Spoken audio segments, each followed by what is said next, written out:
नमस्कार दोस्तों, कास क्लासेज में मैं चंद्रहास एक बार फिर से आप सभी का स्वागत करता हूं। और आज की इस वीडियो में हम आपके लिए हरियाणा जीके के प्रैक्टिस सेट के एक से एक बेहतरीन क्वेश्चन लेकर आए हैं। प्रैक्टिस सेट में अच्छे अच्छे क्वेश्चन करवाएंगे जो क्वेश्चन एचएसएससी के माध्यम से प्रत्येक एग्जाम्स में पूछे गए हैं और एचएसएससी वाला इन प्रश्नों को फिर से रिपीट करेगा। तो इन प्रश्नों को हम बड़े ही जहर तरीके से, बड़े ही लाजवाब तरीके से पढ़ेंगे और आशा करते हैं कि हरियाणा जीके सीरीज आपको बहुत अच्छे तरीके से समझ में आ रही होगी। आपने पूरा जो हमने हरियाणा जीके करवाई है, पूरा जो सेशन चला है हरियाणा जीके का, वो भी आपने देखा होगा। डिस्ट्रिक्ट वाली वीडियो भी आपने देखी होगी और जो भी टॉपिक वाइज वीडियो है वो भी देखी होगी। तो अब हम आपके लिए लेकर आए हैं हरियाणा जीके के प्रैक्टिस सेट। इसके अंदर हम वो प्रश्न करवाएंगे जो एचएसएससी में आने की उम्मीद है और एचएसएससी वाले ने वो प्रश्न पूछे गए हैं। तो आप हमारे साथ में अंत तक बने रहें। आशा करूंगा कि आपको हमारे द्वारा जो सीरीज चलाई जा रही है ये सीरीज आपको पसंद आ रही होगी। तो चलिए आपका ज़्यादा वक्त ना लेते हुए स्टार्ट करते हैं।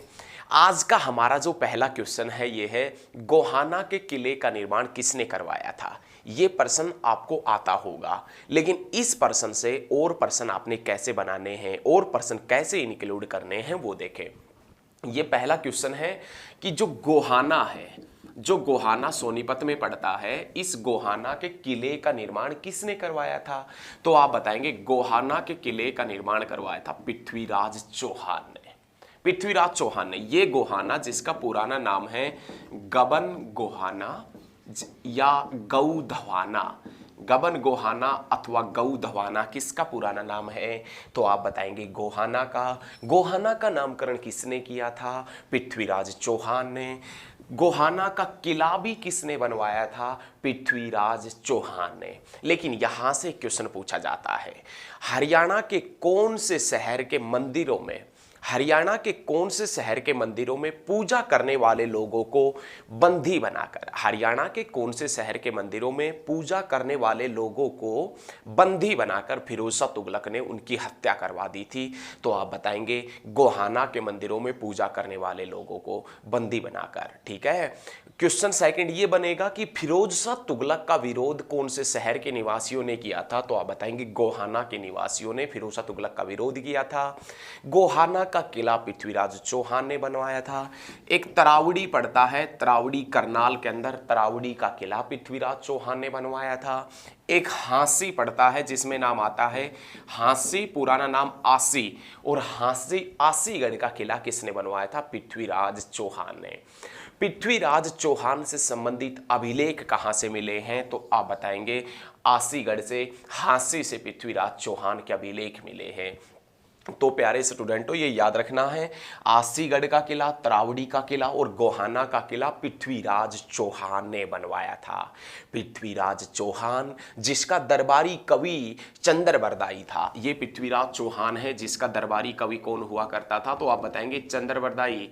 और चंद्रबरदाई जिसका संबंध हिसार से है, और हिसार जिसका पुराना नाम इस्सुयार है, और हिसार जो फिरोज शाह तुगलक ने 14वीं शताब्दी में बसाया था। फिरोज शाह तुगलक ने 14वीं शताब्दी में 1354 में हिसार शहर बसाया था। कब बसाया था? तो आप बताएंगे 1354 में। 1354 जिसके अंदर हम 600 साल ऐड कर दें तो आप बताएंगे 1954, मनोहर लाल खट्टर का जन्म हुआ था 1954 के अंदर। यदि ये पॉइंट याद नहीं रखते मनोहर लाल खट्टर का, तो आप बताएंगे भारत के सर्वोच्च पुरस्कार, भारत का सर्वोच्च पुरस्कार जिसका नाम है भारत रत्न, उसकी शुरुआत भी 1954 में हुई थी। इसके अंदर यदि आप 10 ऐड कर देंगे तो आप बताएंगे 1964 के अंदर एक गुरुग्राम में एक विधानसभा की सीट है जिसका नाम है सोहना, और उस सोहना से पुरानी कारों की रैली की शुरुआत हुई थी। सोहना पुरानी कारों की रैली की शुरुआत कब हुई थी? तो आप बताएंगे 1964 में। हरियाणा की सबसे बड़ी झील भी सोहना गुरुग्राम में है, याद रखिएगा, जिसका नाम दमदमा झील है। लेकिन दमदमा साहिब गुरुद्वारा पूछे तो आप बता देना दमदमा साहिब गुरुद्वारा कुरुक्षेत्र के अंदर पड़ता है। ठीक है, दमदमा झील जो हरियाणा की सबसे बड़ी लेक है, सबसे बड़ी झील है, जो सोहना गुरुग्राम में, लेकिन दमदमा साहिब गुरुद्वारा कुरुक्षेत्र में पड़ता है। क्लियर है? तो चलिए आप अगले प्रश्न की तरफ बढ़ते हैं। शेख चिल्ली का मकबरा निम्न में से किस स्थान पर है? ये प्रश्न भी आपको पता है। इससे संबंधित जो प्रश्न बनेंगे, डेट से संबंधित जो प्रश्न बनेंगे, वो हम आपको बताएंगे। हम आपको दुनिया से अलग करना चाहते हैं। अब भीड़ में तो सभी चल रहे हैं, लेकिन आप अपना रास्ता भीड़ से अलग करें, और आप अपना रास्ता भीड़ से अलग करेंगे या अलग तरीके से पढ़ेंगे या अलग तरीके से आप सोचने की क्षमता रखेंगे, तभी बात बनवाएगी। ये क्वेश्चन है कि शेख चिल्ली का जो मकबरा है, शेख चिल्ली का मकबरा हरियाणा के कौन से शहर में है? तो आप बताएंगे शेख चिल्ली का मकबरा थानेसर में पड़ता है। शेख चिल्ली का मकबरा थानेसर कुरुक्षेत्र में पड़ता है। और ये शेख चिल्ली का मकबरा जिसे हरियाणा का ताजमहल कहते हैं, शेख चिल्ली का मकबरा जिसे हरियाणा का ताजमहल कहते हैं, ये कौन से शहर में है? थानेसर में। थानेसर कौन से टीले के ऊपर है? राजा हर्ष के टीले के ऊपर स्थित है। और ये शेख चिल्ली का मकबरा है, ये किसके शासनकाल के दौरान बना था? तो आप बताएंगे शाहजहां के शासनकाल के दौरान शेख चिल्ली का मकबरा बना था। लेकिन इस शेख चिल्ली के मकबरे को राष्ट्रीय महत्व, शेख चिल्ली के मकबरे को राष्ट्रीय महत्व का स्मारक कब घोषित किया गया था? तो आप बताएंगे बच्चे 1958 में। शेख चिल्ली के मकबरे को राष्ट्रीय महत्व का स्मारक घोषित किया गया था 1958 में। और चरखी दादरी के आगे चरखी शब्द लगा था 1958 में। क्लियर है? तो ये सभी पॉइंट आपको क्लियर होने चाहिए। एक बार बोर्ड को साफ कर देते, उसके बाद आगे बढ़। अरे एकदम जहर तरीके से पढ़ेंगे भैया, एकदम मस्त तरीके से पढ़ेंगे, आपको पॉइंट समझ में आएंगे। पॉइंटों को आपको पॉइंट भी ये सोचेंगे कि ये क्या व्यक्ति है ना, इस प्रकार से पढ़ेंगे, एकदम मस्त तरीके से पढ़ेंगे। उसके बाद में नेक्स्ट क्वेश्चन है, सर छोटूराम ने कानून की शिक्षा कहाँ से प्राप्त की थी? ये प्रश्न भी आपको आता है, ये प्रश्न भी आपको आता है। नेक्स्ट क्वेश्चन, सर छोटूराम ने कानून की पढ़ाई, क्या पूछ रहा है, किसके बारे में पूछ रहा है? तो सर छोटूराम के बारे में पूछ रहा है। सर छोटूराम ने कानून की जो पढ़ाई है वो कहाँ से पूरी की थी? तो आप बताएंगे आगरा कॉलेज से। कब की थी? तो आप बताएंगे 1910 में। सर छोटूराम ने वकालत की शुरुआत कब की थी? 1912 में। सर छोटूराम ने रोहतक में जाट आर्य वैदिक हाई स्कूल की नींव कब रखी थी? 1913 में। सर छोटूराम को राव बहादुर की उपाधि कब मिली थी? 1914 में। और सर छोटूराम ने जाट गजट समाचार पत्र कब निकाला था? 1916 में। और सर छोटूराम ने किसानों के लिए जमींदारी लीग कब बनाई थी? 1924 में। सर छोटूराम को राय बहादुर की उपाधि कब दी गई थी? तो आप बताएंगे 1927 में। सर छोटूराम को सर की उपाधि कब दी गई थी? सर की उपाधि कब दी गई थी? 1937 में। अरे सर छोटूराम ने किसानों के लिए मार्केटिंग बोर्ड कब बनाया था? तो आप बताएंगे 1938 में। और सर छोटूराम को दीन बंधु की उपाधि कब दी गई थी? 1943 में। और सर छोटूराम को दीन बंधु की उपाधि किसने दी थी? तो आप बताएंगे महात्मा गांधी और C.F. एंड्रयूज ने दी थी। किसने दी थी? महात्मा गांधी और C.F. एंड्रयूज ने सर छोटूराम को दीन बंधु की उपाधि दी थी। अरे जिस सर छोटूराम का हम जिक्र कर रहे हैं, उस सर छोटूराम का जन्म ही कब हुआ था? तो आप बताएंगे सर छोटूराम का जन्म 1881 में हुआ था। कहां हुआ था? तो आप बताएंगे गढ़ी सांपला रोहतक के अंदर हुआ था। 1881, जिसके अंदर अपन 100 ऐड कर दे, 1981 Haryana board of school education, Haryana board of school education जो पहले चंडीगढ़ में चलता था, जिसकी नींव चंडीगढ़ में 1969 में रखी गई थी, उस Haryana board of school education को हम लेकर आए थे भिवानी के अंदर। कब? तो आप बताएंगे 1981 में। HBSC जो पहले चंडीगढ़ में चलता था, उसे चंडीगढ़ से लेकर भिवानी कब आए थे? तो आप बताएंगे 1981 में। तो ये सभी पॉइंट क्लियर रखें, एकदम जहर तरीके से हरियाणा जीके पढ़ेंगे। और ये वो पर्सन हैं जो HSSC ने प्रत्येक एग्जाम में पूछे हैं। तो हम भी अब की बार चाहते हैं कि आपका कोई भी पर्सन HSSC के एग्जाम में गलत ना हो पाए, तो इसलिए हम हरियाणा जीके की प्रैक्टिस सेट में एक से एक बेहतरीन क्वेश्चन आपके लिए करवाएंगे, आपके लिए लेकर आए हैं। ठीक है, चलिए नेक्स्ट पॉइंट की बात करते हैं। एक बार हरियाणा के सैनिक स्कूलों की बात कर ले। हरियाणा का जो पहला सैनिक स्कूल खुला था वो कुंजपुरा करनाल में खुला था 1961 में। देखें एक बार बच्चे, एक बार क्लियर कर लेते हैं। हरियाणा का पहला जो सैनिक स्कूल है, हरियाणा का पहला सैनिक स्कूल ये खुला था कुंजपुरा के अंदर। हरियाणा का पहला सैनिक स्कूल कुंजपुरा करनाल में खुला था 1961 में। हरियाणा का पहला सैनिक स्कूल कुंजपुरा करनाल में खुला 1961 में। कल्पना चावला का जन्म हुआ 1961 में। गोवा पुर्तगालियों से स्वतंत्र हुआ 1961 में। और विश्व का प्रथम व्यक्ति जो अंतरिक्ष में गया था जिसका नाम यूरी गागरिन था। विश्व का प्रथम व्यक्ति जो अंतरिक्ष में गया था जिसका नाम यूरी गागरिन था, वो अंतरिक्ष में गया था 1961 के अंदर। हरियाणा का दूसरा सैनिक स्कूल रेवाड़ी के अंदर खुला 2008 में। रेवाड़ी के अंदर हरियाणा का दूसरा सैनिक स्कूल 2008 में रेवाड़ी के अंदर खोला गया। हरियाणा शतरंज संघ का गठन 2008 में हुआ। पंचकुला आईटी पार्क 2008 में बना। याद रखिएगा, ये उसमें क्लर्क के एग्जाम में पूछा गया था 2019 में पंचकुला आईटी पार्क कब बना था, 2008 में। अरे पलवल बना था 2008 में। और जो कालका से शिमला नैरोगेज रेल लाइन है, उस नैरोगेज रेल लाइन को विश्व विरासत सूची में वर्ल्ड हेरिटेज लिस्ट में शामिल किया गया था 2008 में। और भगवत दयाल शर्मा मेडिकल कॉलेज रोहतक बना 2008 में। और दीनबंधु सर छोटूराम तापीय विद्युत उत्पादन संयंत्र, दीनबंधु सर छोटूराम तापीय विद्युत उत्पादन संयंत्र जो यमुनानगर के अंदर है, जो कब बना था तो आप बताएंगे 2008 में। 600 मेगावाट जिसकी उत्पादन क्षमता है। उसके बाद में तीसरा सैनिक स्कूल पूछे कहां पर प्रस्तावित है तो आप बताएंगे मातनहेल झज्जर में। चौथा सैनिक स्कूल पूछे तो आप बताएंगे पंचकुला में। लेकिन एकमात्र हरियाणा में महिलाओं के लिए, एकमात्र हरियाणा में महिलाओं के लिए सैनिक स्कूल कहां प्रस्तावित है तो आप बताएंगे खुडाना गांव में। खुडाना गांव, और खुडाना गांव कहां पर पड़ता है तो आप बताएंगे महेंद्रगढ़ के अंदर। लेकिन खुडाना गांव का विद्रोह कब हुआ था, खुडाना गांव का विद्रोह कब हुआ था ये पूछे तो आप बताएंगे 1825 में। और किसके नेतृत्व में हुआ था तो आप बता देना बंशीधर के नेतृत्व। किसके नेतृत्व में? बंशीधर के नेतृत्व में खुडाना गांव का विद्रोह हुआ था 1825 में बंशीधर के नेतृत्व में। और हरियाणा में एकमात्र महिलाओं के लिए सैनिक स्कूल कहां प्रस्तावित है तो खुडाना महेंद्रगढ़ के अंदर प्रस्तावित है। क्लियर है, समझ में आ रहा है? चलिए नेक्स्ट पॉइंट की तरफ बढ़ते हैं। नेक्स्ट पॉइंट है पश्चिमी यमुना नहर हरियाणा में कौन से स्थान से निकाली गई है। वेस्टर्न जो यमुना कैनाल है वो कौन से स्थान से निकाली गई है उसके बारे में एक बार देख लेते हैं।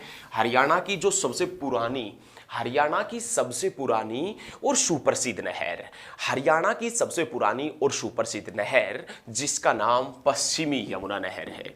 हरियाणा की सबसे पुरानी और सुप्रसिद्ध नहर जिसका नाम पश्चिमी यमुना नहर है। यह नहर ताजेवाला से निकाली गई है। ताजेवाला यमुनानगर में पड़ता है और ये ताजेवाला यमुना नदी के ऊपर पड़ता है। और ये पश्चिमी यमुना नहर कब निकाली गई थी तो आप बताएंगे 1879 में पश्चिमी यमुना नहर निकाली गई थी ताजेवाला कॉम्प्लेक्स से। लेकिन इसी के साथ में आपने याद रखना है कि विश्व की प्रथम गौशाला भी उसी समय बनी थी जब पश्चिम यमुना नहर ताजेवाला से निकाली गई थी। तो विश्व की प्रथम गौशाला कौन सी है, कहां पर है तो आप बताएंगे रेवाड़ी में। और किसके प्रयासों से खुली थी? महर्षि दयानंद सरस्वती के प्रयासों से खुली थी। और वो कब बनी थी तो आप बताएंगे 1879 के अंदर बनी थी। लेकिन सबसे कम गाय, वर्तमान जो नई पशुगणना आई है उसके अकॉर्डिंग सबसे कम गाय देखे तो पंचकुला में, सबसे कम गौशाला देखे तो रेवाड़ी में, सबसे ज्यादा गौशाला और सबसे ज्यादा गाय देखे तो आप बताएंगे सिरसा के अंदर। सिरसा में सबसे ज्यादा गाय कौन सी नस्ल की मिलती है तो आप बता देना साहिवाल नस्ल की। कौन सी नस्ल की? साहिवाल नस्ल की। तो ये याद रखना है आपने। पश्चिमी यमुना नहर ताजेवाला से निकाली गई है, हरियाणा की सबसे पुरानी और सुप्रसिद्ध नहर है जो यमुनानगर में यमुना नदी से निकलती है ताजेवाला से, जो 1879 में निकाली गई थी। और उसी समय विश्व की पहली गौशाला रेवाड़ी में बनी थी, 1879 के अंदर बनी थी। 1879 जिसमें अपन 100 ऐड कर दे तो आप बताएंगे 1979। अरे 1979 के अंदर फरीदाबाद बना था। डॉक्टर राजेंद्र प्रसाद के सपनों का शहर फरीदाबाद, इंजीनियरिंग उद्योग के लिए प्रसिद्ध जिला फरीदाबाद। याद रखिएगा इंजीनियरिंग उद्योग के लिए फरीदाबाद है। कृषि यंत्र उद्योगों के लिए प्रसिद्ध जिला कौन सा है? फरीदाबाद। उद्योग नगरी के नाम से भी किसे जानते हैं? तो आप बताएंगे फरीदाबाद को जानते हैं। और ये फरीदाबाद जो हरियाणा में जनसंख्या की दृष्टि से सबसे बड़ा है, लेकिन क्षेत्रफल की दृष्टि से सबसे छोटा है। और फरीदाबाद जिसका क्षेत्रफल 741 वर्ग किलोमीटर है, जो डॉक्टर राजेंद्र प्रसाद के सपनों का शहर है। और डॉक्टर राजेंद्र प्रसाद जिसने कुरुक्षेत्र यूनिवर्सिटी की नींव रखी थी 1956 के अंदर। तो ये पॉइंट आपका क्लियर होना चाहिए। चलिए नेक्स्ट पॉइंट की तरफ। मजा आ रहा है ना? अरे भाई मजा आएगा, एकदम जहर तरीके से पढ़ेंगे, हरियाणा जी के मस्त तरीके से पढ़ेंगे। नेक्स्ट पॉइंट देखिए, बहुत अच्छे अच्छे क्वेश्चन करवाएंगे, किसी प्रकार की कोई दिक्कत नहीं, एक भी पर्सन आपका नहीं छोड़ेंगे। उसके बाद में है हरियाणा का विशाल सरोवर। हरियाणा का विशाल सरोवर जो चारों तरफ से पक्का है, जिसमें नाम आता है किसका? तो आप बताएंगे ब्रह्म सरोवर का नाम आता है। किसका नाम आता है? ब्रह्म सरोवर।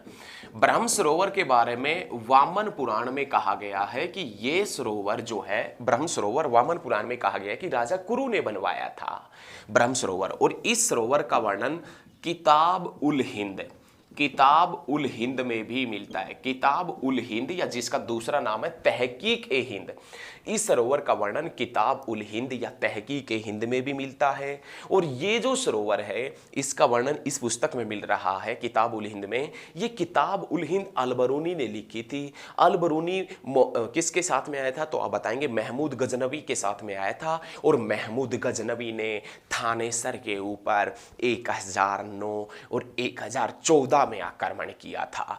लेकिन ब्रह्म सरोवर जिसके बारे में ऐसा भी कहा जाता है कि इस सरोवर में मानसरोवर झील का पानी आता था।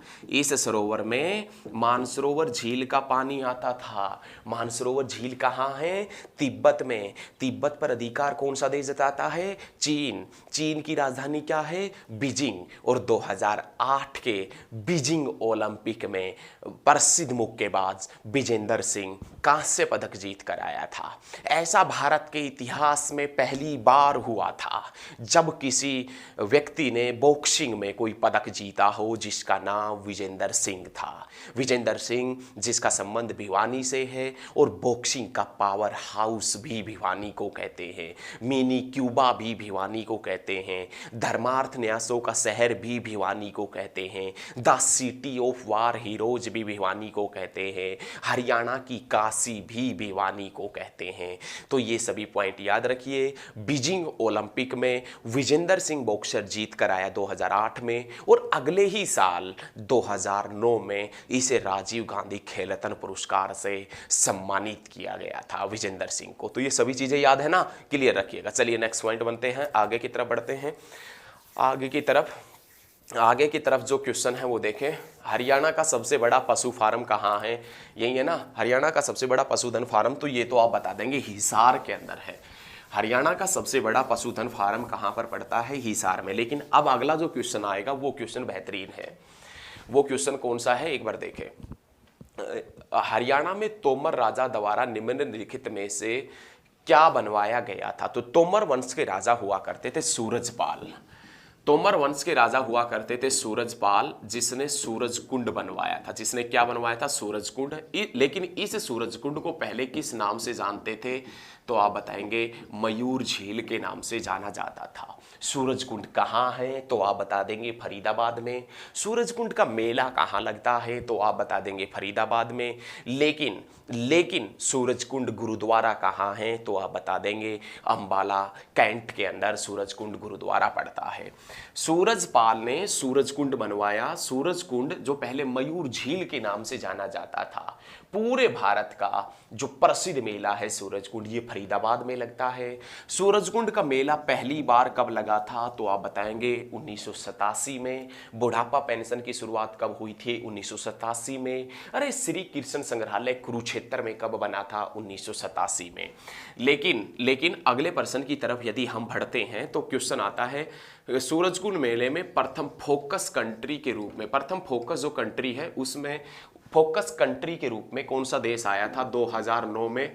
तो आप बताएंगे मिस्र देश, इजिप्ट, मिस्र देश आया था। और प्रथम सहयोगी पार्टनर कंट्री के रूप में, सहयोगी देश के रूप में या सहभागी देश के रूप में या साथी राष्ट्र के रूप में कौन सा देश आया था? तो 2012 के अंदर थाईलैंड आया था। 2020 में सूरजकुंड का 34वां मेला लगा था। 2020 में सूरजकुंड का 34वां मेला लगा था, जिसमें थीम स्टेट हिमाचल प्रदेश और सहयोगी देश या पार्टनर कंट्री कौन सा देश था? तो आप बताएंगे उज्बेकिस्तान। 2021 में सूरजकुंड का 35वां मेला लगना था। 2021 में सूरजकुंड का 35वां मेला लगना था, लेकिन नहीं लगा, कोरोना के कारण नहीं लगा। सूरजकुंड का मेला 2021 में 35वां लगना था, लेकिन नहीं लगा है। तो ये प्यारे स्टूडेंट, ये प्यारे भैया, ये सभी पॉइंट आप अच्छे तरीके से याद रखिएगा, अच्छे तरीके से समझते हुए चलिएगा। और आशा करते कि ये जो हमारे द्वारा हरियाणा जीके सीरीज चलाई जा रही है, ये सीरीज आपको पसंद भी आ रही होगी। और यदि इस प्रकार के प्रश्न यदि आपको पसंद आ रहे हैं, यदि ये सभी सीरीज आप देखने में पसंद आ रही है या आपको समझ में आ रही है, तो ज़्यादा से ज़्यादा स्टडी ग्रुप में आप इस वीडियो को शेयर करेंगे। और मैं ऐसा करता हूँ कि आप ऐसा करेंगे भी। और ज़्यादा से ज़्यादा अपने दोस्तों को, आप अपने मित्रों को बोलिए वो कास्ट क्लासेज के ऊपर आए, हमारे साथ में जुड़े और एक बेहतरीन और एक नए तरीके से, लाजवाब तरीके से, जहर तरीके से हरियाणा जी के हमारे साथ में जुड़ के पढ़ें। तो आप सभी का शुक्रिया जो आपने अंत तक वीडियो देखी है, और ज़्यादा से ज़्यादा स्टडी ग्रुप में वीडियो को शेयर करें। धन्यवाद। जय हिंद दोस्तों, जय भारत, जय हिंद, जय भारत, जय हरियाणा, और जय जवान, जय किसान। धन्यवाद।